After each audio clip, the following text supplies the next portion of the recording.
mukomeje kumva radiyo ijwi ry'Amerika ivugira Washington DC mu Kirundi n'Ikinyarwanda. Muri uyu mwanya muri kumwe nanjye Eugenia Mukankusi. Ni umwanya makuru havugwa hirya no hino ku isi mugezwaho na Aloyizi Bigirimana.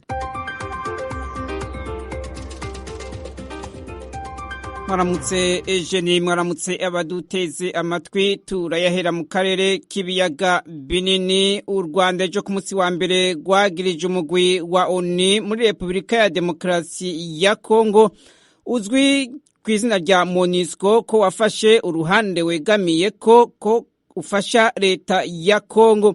Ni mu gihe imigenderanire hagati y'ivyo bihugu bibanyi yatosekaye. ONU ku munsi wa gatandatu yasavye impande zose zihanganye muri iyi ntambara guhagarika vuba bwango ibikorwa byose vy'igisirikare n'intambara. Yongeye koko ishigikiye ubwigenge, ubumwe no kubahiriza ubutaka bwa RDC kandi ko ineguye yivuye inyuma ubuserukizi bw'ikindi gihugu mu ntambara. Ejo ku munsi wa mbere umuvugizi wa leta y'u Rwanda Yolande Makolo yishuye kuri ibi byavuzwe na MONUSCO abishije ku rubuga rwiwe rwa Twitter, yagiriza ONU guhengamira ku ruhande rwa leta ya Kongo. Yavuze ko inteko za ONU za MONUSCO zidakwiye kugira uruhara no gutera u Rwanda canke ngo ihagararire ku ruhande mu kwigira sindabibazwa. Kubwiwe bisigura ko ONU ibifisemwo uruhara. Repubulika ya Demokarasi ya Kongo yagiriza u Rwanda gufata mu mugongo muhari M23, ariko ibi vyagirije u Rwanda rwama rwabihakanye. Amakuru ku Rwanda, sentare ya ONU yavuze ejo ku munsi wa mbere ko Feliciano Kabuga yagirizwa gutanga amafaranga yafashije muri jenoside yo mu 1994 mu Rwanda atakibuza ko aburanishwa. Yavuze ko kumuburanisha kubwirizwa gutangura vuba bwango irahe mu gihugu cy'Ubuholande. Ni nyuma y'aho abashingwa manza biwe bari basavye ko kumuburanisha biba birahagaze ku mvo z'amagara yiwe. Ishiramwe mpuzamakungu ONU rivuga ko yagirizwa kuba yarafashije gushinga umuhari w'abarwanyi w'interahamwe wagirizwa urufu rw'abantu barenga 800. Kabuga yahoze arongoye radio television Libre de Mille Collines RTLM yahamagarira kwica abatutsi. Yagirizwa n'urwego MICT ivyaha vya jenoside, guhamagarira gukora jenoside hamwe n'ivyaha ku kiremwa muntu. Washington, ijwi ry'Amerika. Tukiri ku mugabane wa Afrika, muri Botswana harakoraniye inama yo kurwanya ibiturire yatanguye ejo ku wa mbere igashika no kuri wa kabiri, irongowe n'ishiramwe rya Afrika hamwe n'ikigega mpuzamakungu c'ubutunzi FMI. Icegera c'umuyobozi wa FMI Antoinette Saye avuga ko umugabane wa Afrika utorohewe bikomeye mu rugamba rwo kurwanya ibiturire, na cane cane muri ibihe hateye ikiza ca COVID-19. Corruption has long been an issue. Kuki ibiturire vyamye ari kibazo, ariko uno munsi duhanzwe n'ingorane zitari nke: ikiza ca COVID-19, intambara muri Ukraine, hamwe n'ibibazo bikiriho by'ihindagurika ry'ibihe, ndetse n'ibibazo by'umutekano muke mu karere ka Sahel. Kubw'ivyo ni ngombwa ko haba intwari ibereye kandi mu buryo bwihuta. Naho mu 2018 abategetsi ba Afrika biyemeje kurwanya ibiturire, akarere ka Afrika kari musi ya Sahara karacari mu mwanya wo hasi mu maraporo asogwa n'amashirahamwe mpuzamakungu yiyemeje kurwanya ibiturire. Washington, ijwi ry'Amerika. Nayo ku ntambara y'Uburusiya na Ukraine, umutegetsi wa Ukraine yavuze ko abasirikare b'Uburusiya binjiye hagati mu gisagara ca Sievierodonetsk kiri mu buseruko, kandi babandanya kurungika ibisasu ku kigo gihingura imyuka y'ubumara cinyegejemwo kandi abasirikare amajana n'abasivile ba Ukraine. Buramatari w'intara Serhiy Haida yavuze ejo ku munsi wa mbere ko abasirikare b'Uburusiya bagenzura ibice 70% by'ico gisagara, kandi birukanye abasirikare ba Ukraine hagati muri ico gisagara nyene. Perezida wa Ukraine Volodymyr Zelensky yavuze ko inteko ziwe hamwe n'iz'Uburusiya zihanganye imetero ku metero muri ico gisagara ca Sievierodonetsk hari igihe yariko arasaba inshuti ziwe mu makungu kumufashisha misile zigezweho zo kwikingira ibitero vy'umwasi. Umushikiranganje wo kwivuna abansi muri Amerika Lloyd Austin yavuze ko agiye gutuma ko inama y'ibihugu bigize OTAN ku cicaro c'iryo shirahamwe kugira yongere kwihweza ico kibazo c'intambara muri Ukraine.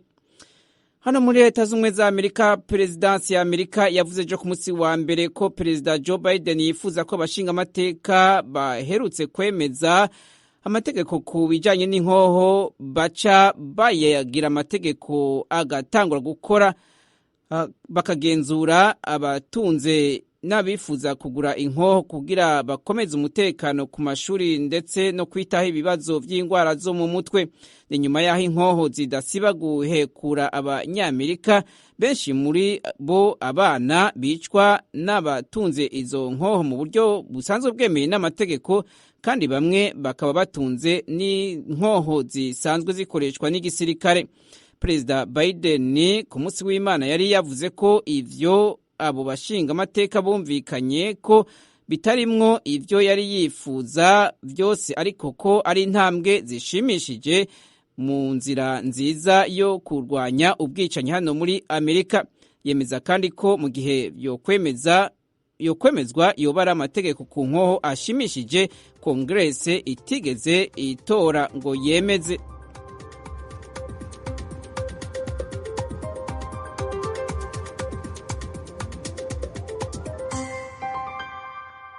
Aloyizi Bigirimana, urakoze kutugezaho aya makuru avugwa hirya no hino ku isi.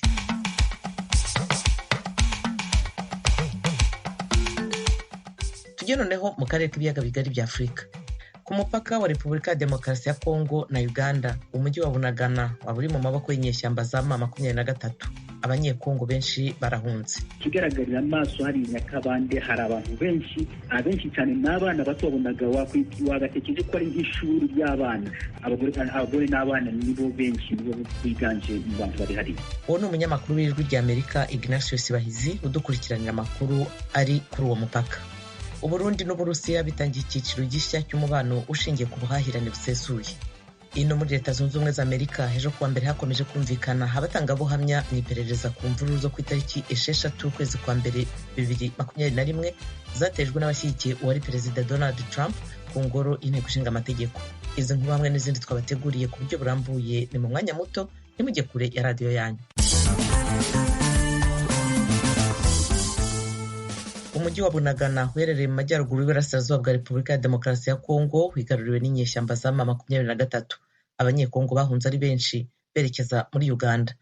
Umunyamakuru w'ijwi rya Amerika Ignatius Bahizi ari mu mujyi wa Bunagana ku ruhande rwa Uganda, yarayavuganye na mugenzi wacu Etienne Karekezi uri hano i Washington. Ignatius Bahizi uraho ku mupaka wa Bunagana ku ruhande rwa Uganda. Ubu tuvugana kuri uyu mugoroba, watubwira ko imirwano hagati y'impande zombi, ingabo za Kongo n'abarwanyi ba M23 yifashe ite? Mu by'ukuri no munsi nta mirwano yigeze ibaho. Imirwano ikazi yabaye nimugoroba, ahubwo cyabaye n'umunsi nka 2 za mu gitondo twatangiye kubona abasirikare ba Kongo bahungira muri Uganda. Hanyuma n'abari barimo kuva muri Kongo batubwira ko babonye abasirikare ba M23 binjira mu mujyi wa Bunagana. Kandi nyuma twaje kuvugana n'umuvugizi w'inyeshyamba za M23 w'Ingoma atubwira ko Bunagana bawufashe. Kandi ikigaragarana cyane nuko twabonye abasirikare ba Kongo n'imodoka zabo n'imbunda zabo, zimwe imbunda ziremereye bazinjiza muri Uganda, bakirwa n'igisirikare cya Uganda. Ubu bakaba babacumbikiye hariya ahitwa mu kibaya inyuma y'umujyi wa Bunagana. Kubona rero abasirikare ba Kongo bamwe bahunze n'ibigwanisho byabo bigaragaza ko hari icyo bahunze ku ruhare rwa Kongo. Abasirikare ba Kongo bahunze, Ignatius, bahunze barwana? Oya, ntabwo bigeze barwana, nta n'urusasu rwumvikanye, nta muntu warashe. Ariko abasirikare ba M23 baturukaga mu musozi bamanuka. Urabona hano ni Bunagana iri ngo mu mubande, baturukaga iheru bamanuka. Hanyuma abantu bari iyo bake basigaye bakiruka, n'abasirikare ba Kongo bamwe bariruka, ariko ntabwo Rwanda kugeze kubaho no gusa. ikibazo nyamukuru cy'inguta abantu bibaza ubu ngubu ni ukumenya ubu ugenzura umujyi wa Bunagana. Watubwira icyaho ku mupaka? Ku ruhande rwa Uganda amakuru tubona ni uko umujyi wa Bunagana ku ruhande rwa Kongo ugenzurwa n'inyeshyamba za M23. Bamwe mu batubwira muri Kongo batubwira ko mu gisirikare cya M23 ko ari bo bari muri uwo mujyi. Ku ruhande rwa Uganda haba ku mupaka hano mu bashinzwe abinjira n'abasohoka batubwira ko uruhande rwo hakurya iwabo abagenzi babo batariyo hari abasirikare. Hanyuma na hano muri Uganda ukabona ko abasirikare ba Kongo bamwe bahunze. Ubwo rero kiba abasirikare ba Kongo bakiri muri Bunagana simpamya ngo bano bagenzi babo bakaba bahungiye muri Uganda. Ubwo rero ibyo baba bishatse kugaragaza ko umujyi wa Bunagana mu maboko ishobora kuba mu maboko y'inyeshyamba nk'uko bitangaza uko abantu abasirikare ba Kongo bamwe bahunze. Hari amakuru menshi yakomeje gutangazwa y'ibisasu bya rutura na za rokete byatewe ku mujyi wa Bunagana bituma ari abasirikare ba Kongo ndetse n'abaturage ba Bunagana bahunga. Wowe ko umaze iminsi ngaho byirebera ibyo bisasu wamenya aho bituruka? Icyo navuga nta gisasu na kimwe cyari cyaba mu ruhande rwa Uganda. Ibisasu biri ku ruhande ejo ibisasu by'imbunda ziremereye byumvikana waba uri muri Uganda ndetse no mu birometero kure cyane n'umupaka bavuga ibisasu by'imbunda ziremereye biturikira aho ngaho muri Kongo. Bitwamenya niba ndaba birasaga niba ari igisirikare cya Kongo cyangwa birasaga cyangwa niba ari inyeshyamba. Abanyekongo barahunga umusubirizo ari benshi bajya muri Uganda ubu byifashe bite? Benshi cyane ku buryo umupaka wa Bunagana wose wuzuye abantu. Bamwe bari ku mabaraza y'amazu abandi bicaye iruhande ndabona batetse ibyo kurya batekeye ku muhanda iruhande rw'umuhanda. Navuye no ku nkambi ya Nyakabande. Inkambi ya Nyakabande iruzuye harimo impunzi abashinzwe impunzi batubwiye ko bafite impunzi zirenga 30. Uno munsi amabisi yatwaye zimwe mu mpunzi za Nyakabande azijana na Kivale hagiye amabisi 6 kandi haracuzuye. Ariko ikigaragarira amaso hari Nyakabande hari abantu benshi cyane n'abana bato babonaga wagatekereje ko ari nk'ishuri ry'abana. Abana batoya cyane n'abagore abagabo n'abasore, ariko abagore n'abana nibo benshi nibo biganje mu bantu bari hariya. Birashoboka ko hari ababashije kuvugana Ignatius muvugana wabonaga bifashe bate? Hari icyizere bafite? Impungenge ziteye zite ku maso yabo?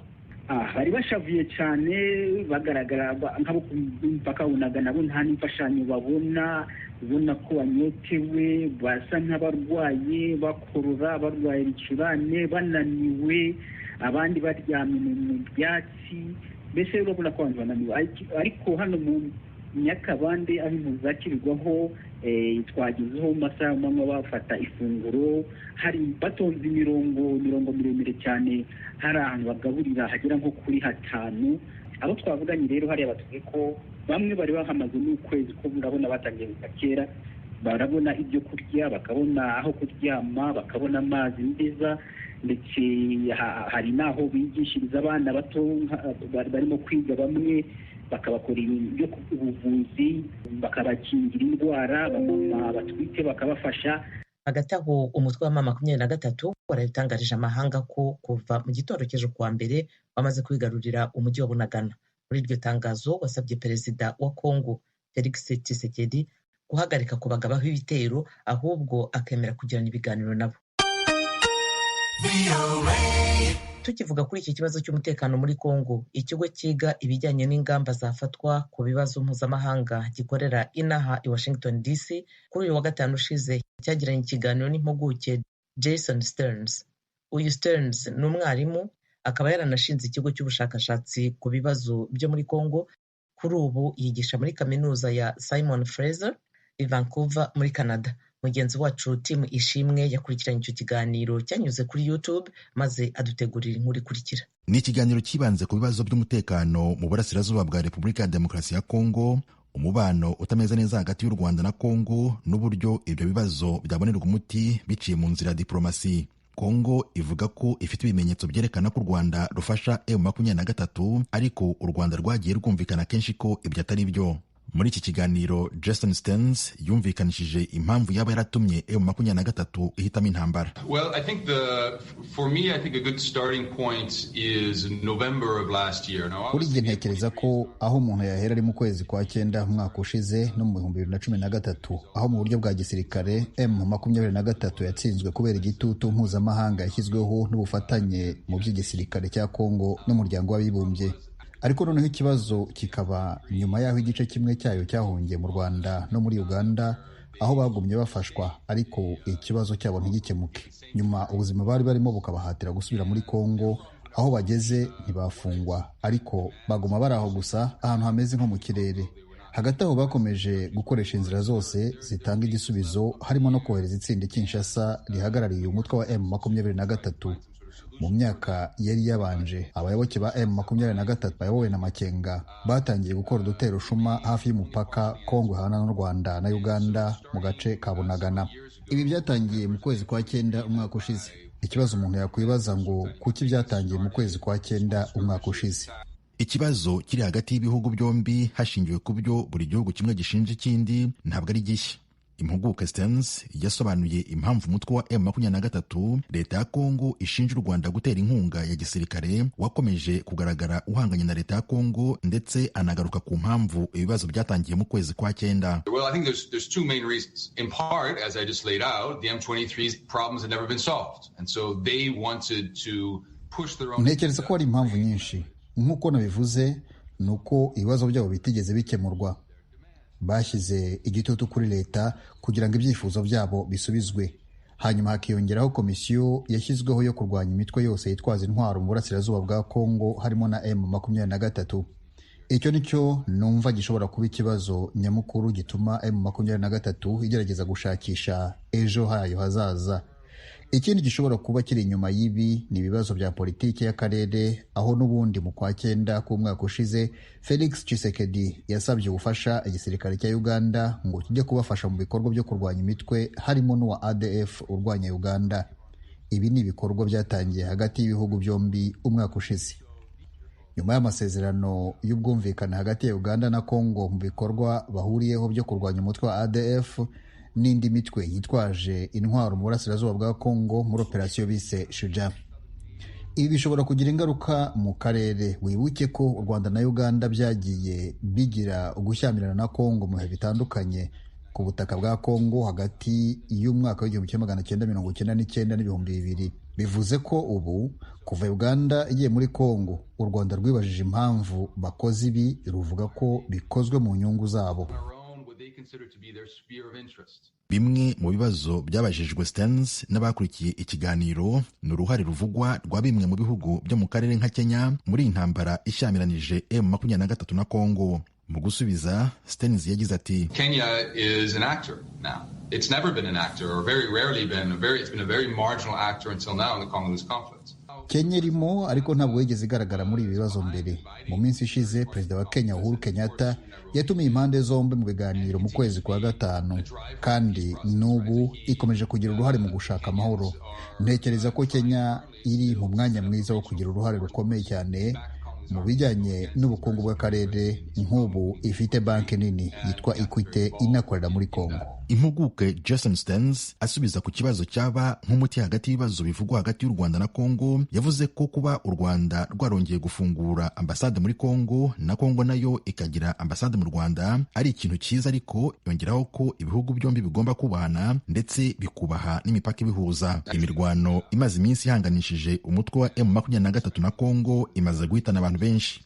Ku rundi ruhande, imiryango itabara irimo na HCR ivuga ko abasivili barenga 72,000 bo mu burasirazuba bwa Kongo bamaze gukurwa mu byabo, abandi babaye impunzi mu bihugu bituranye birimo Uganda. Uburundi n'Uburusiya bitangiye icyiciro gishya cy'umubano ushingiye ku buhahirane busesuye mu rwego rwo gukomeza imigenderanire hagati y'ibihugu. Uburusiya ejo bwatangaje ko imfashanyo yabwo ku Burundi iri mu nzira yerekeza muri iki gihugu.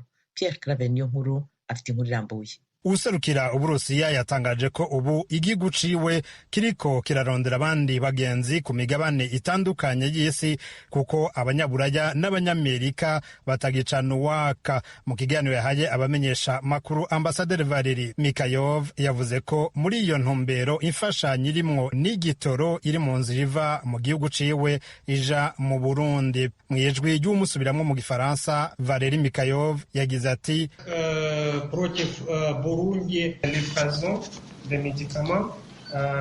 ku vyerekeye imiti myinshi kandi y'ubwoko butandukanye twarungitse ibiganiro hagati y'abahinga bacu nabo mu bushikiranganji bw'amagara y'abantu mu Burundi birabandanya kugira ngo izoshike neza kandi bibaye ngombwa haze n'igindi, ndetse abahinga b'iwacu bazoshika ngaha vuba. Turashaka kuzoca dushinga ngaha n'ikigo co gupimiramo imiti n'ingwara zitandukanye kugira ngo izo ngorane z'inzira ntizizosubire kubaho. N'ivyerekeye igitoro ni nk'uko, nico kimwe n'umwavu w'ikizungu w'uburimyi, vyose bizoshika ngaha neza. Abanyaburaya badufatiye ibihano bari biteze ko bahungabanije inzira zose, ariko barihenze kuko umuti w'ico kibazo waratowe. Uburusiya ntibwavuze amaritiro y'igitoro canke ibiro vy'umwavu n'imiti bigize iyo mfashanyo. Gusa uwubuserukira mu Burundi yemeje ko ari ku rugero rw'ivyo Uburundi bukeneye kandi bwasavye kugira ngo bwikenure. Ico gihugu cemereye imfashanyo Burundi carafatiwe ibihano n'ibihugu vya rutura vya Buraya na Amerika kubera intambara cagavye kuri Ukraine kuva mu kwezi kwa kabiri. Uburundi nabwo bwariko buranagura imigenderanire n'Uburaya, ndetse umushikiranganji w'imigenderanire Burundi n'amakungu Albert Shingiro yavuze ku ndwi iheze ko iyo migenderanire isigaye yifashe neza. Umwe mu banonosoye ivyerekeye imigenderanire y'ibihugu yabwiye Ijwi ry'Amerika ko ubucuti bw'Uburundi n'Uburusiya bushobora gusubiza ibintu inyuma. Gervais Nibigira tavyerekana yuko uwo munsi rero igihugu c'Uburundi coba caravye inyungu zihuta zikeneye ku gihugu c'Uburusiya. Rero ushobora gutuma rero haba imigenderanire itari myiza hagati y'Uburundi hamwe n'ibihugu bigize iyo muryango ubumwe bwa Buraya canke n'ibindi bihugu usanga uyu munsi bishigikiye ibihano. Vyerekana yuko uwo munsi rero igihugu c'Uburundi gikeneye rwose Uburusiya gusumba igihugu bindi baba basanzwe bafitaniye imigenderanire. Yamara aragwa akagaruka akemeza ko igihugu cose gifise uburenganzira bwo kugirana imigenderanire n'uwo gishatse hashingiwe ku nyungu z'impande zose. Mu kwezi kwa kane Uburundi bwari bwashigikiye intambara muri Ukraine mu kwiyamiriza ibihano ibindi bihugu vyafatiye Uburusiya mu kucirukana mu nama nkuru ya ONU ijoro agateka kazina muntu. Uburundi buri mu bindi bihugu 9 vyashigikiye Uburusiya arivyo Algerie, Congo, Centrafrica, Eritrea, Ethiopia, Gabon, Mali na Zimbabwe, mu gihe ibindi 22 vya Afrika vyashimye kwinumira abstention mu Gifaransa. Gervais Nibigira asanzwe ari mu mashirahamwe haranira agateka kazina muntu abona ko Uburusiya bushaka gushimira Uburundi. Umunsi Uburusiya bwasubije mu ndumane igihugu c'Uburundi kubera babaryamye ko bakekana bo bahagaze ku mugaragaro. Uburusiya buca bwereka bya bihugu vya Buraya bati twe turafise abantu badushikiye muri ivyo bihugu musanzwe mufitanye imigenderanire. Uwuserukira Uburusiya mu Burundi yanabajijwe ikibazo cerekeye abanyeshuri b'Abarundi biga muri ico gihugu bakunda gutogwa ibiziga atawuzi icabishe. Mu myaka 2 iheze hamenyekanye abanyeshuri 4 batowe bitavye Imana. Uburusiya burahakana ko ataruhara rubifisemwo. Ati ndemeranya namwe yuko bibabaje cane, ariko twebwe twibaza ko bitumwa no kuticungera neza kw'abo banyeshuri, kuko kenshi amatohoza yerekana ko baba barenze amategeko, haba mu kuja koga ahantu hatemewe canke gusohoka amasaha yarenze canke kurenza urugero mu binyobwa bihereza. Ivyo birashika no mu bindi bihugu haba mu Bufaransa n'ahandi. Ico twokwizeza nuko igihugu cafashe ingingo zo gucungera umutekano muri ivyo bice bikunze gutogwamwo ibiziga vy'abanyeshuri. Uburusiya bwemeje ko naho ibihe bitoroshe buzobandanya bufashanya n'ibindi bihugu bitandukanye vya Afrika bivyifuza. Pierre Claver niyo nkuru, Kigali, ku bw'Ijwi ry'Amerika. Hano muri Leta Zunze Ubumwe za Amerika ejo kuwa mbere kumva abatangabuhamya mu iperereza ku mvururu zo ku itariki ya 6 y'ukwezi kwa mbere 2021 zatejwe n'abari bashyigikiye uwari perezida Donald Trump ku ngoro y'inteko ishinga amategeko Capitol byarakomeje. Humvikanye abakoranye hafi n'uwari perezida Donald Trump bamubwiye ko yatsinzwe amatora, ariko we agakomeza gusubiramo mu ruhame icyo abamunenga bita ikinyoma gihambaye, ko yariganyijwe amajwi mu guhatanira manda ya kabiri ya perezida.